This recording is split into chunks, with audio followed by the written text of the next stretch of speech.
So let's just see the question number 4 for the zeros of a polynomial. Question number 4 says verify whether the following are the zeros of the polynomial or not. The very first part is px is equal to 3x plus 1 for the value x is equal to minus 1 by 3, and the second part is px is equal to x square minus 1 for the value of x is equal to 1 and minus 1. So we have to check whether the following values, that is x is equal to minus 1 by 3 and x is equal to 1 and minus 1, they are the zeros of the polynomial or not. So what is the condition for the zeros of the polynomial? That for any number c, if p of c is equal to 0, then c is called as the zeros of the polynomial. So let's just start with the very first part. The solution of the very first part is like, first of all, the value of x that is given to us is nothing but minus of 1 by 3. So we have to prove that, p of x means p of minus 1 by 3 is nothing but is equal to 0.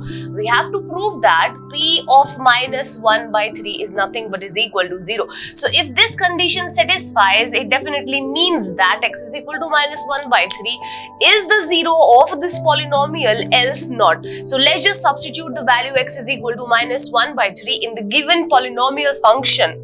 So if we are substituting x is equal to minus 1 by 3 in the given function, then it would be like x is equal to minus 1 by 3 means replacing x as minus 1 by 3, which is equal to 3x plus 1. Substitute the value of x as minus 1 by 3 plus of 1. Now cancel the terms. 3 into 1 is nothing but 3. So this is nothing but is equal to minus 1 plus of 1. Minus 1 plus 1 is obviously is equal to 0. So it implies that p minus of 1 by 3 is nothing but is equal to 0. So hence it is proved that for x is equal to minus 1 by 3, the polynomial function is nothing but is equal to 0, which implies minus 1 by 3 is the zeros, or is the zero of the polynomial, is the zero of the polynomial. So for the very first part, it is already proven that x is equal to minus 1 by 3 is nothing but the zero of this given polynomial function. Now let's just talk about the second part. In the second part, we do have two values, as x is equal to 1 and as x is equal to minus 1. So we have to check for both of these value one by one. So let us suppose I'm starting with x is equal to 1. I'm starting with x is equal to 1. Let's just substitute x is equal to 1 in this polynomial function.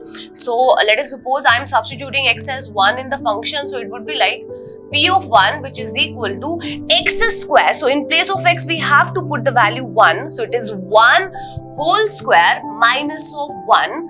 1 whole square is again 1. 1 minus of 1 is nothing but is equal to 0. So it implies that p of 1 is nothing but is equal to 0, and if the value 1 satisfies this particular condition, then obviously it is called as the zero of the polynomial. So hence at the end, what we can say, what we can conclude from this is that x is equal to 1 is the zero of the polynomial. So x is equal to 1 is the zero of the polynomial. Now let us suppose we are talking about the second one value, which is x is equal to minus of 1. Substitute x is equal to minus of 1 in the given polynomial function. So it would be like x as minus 1, which is equal to minus 1 whole square minus of 1, because we are replacing x with the value minus 1. So it would be like minus 1 whole square minus of 1. So it is nothing but minus 1 whole square is obviously plus 1 minus of 1. So 1 minus 1 is nothing but 0, because we know that minus 1 into minus 1 is nothing but plus of 1. So the answer for this particular function is nothing but is equal to 0. And if yes, for the value x is equal to minus 1, if the polynomial function is nothing but is equal to 0, then it definitely implies that the value x is equal to minus of 1 is the zero of the polynomial. It is the zero of the polynomial. So hence at the end what we have concluded for the second part, that both of the values that are given to us, that is x is equal to 1 and minus 1, they are nothing but the zeros of this given polynomial function px is equal to x square minus 1.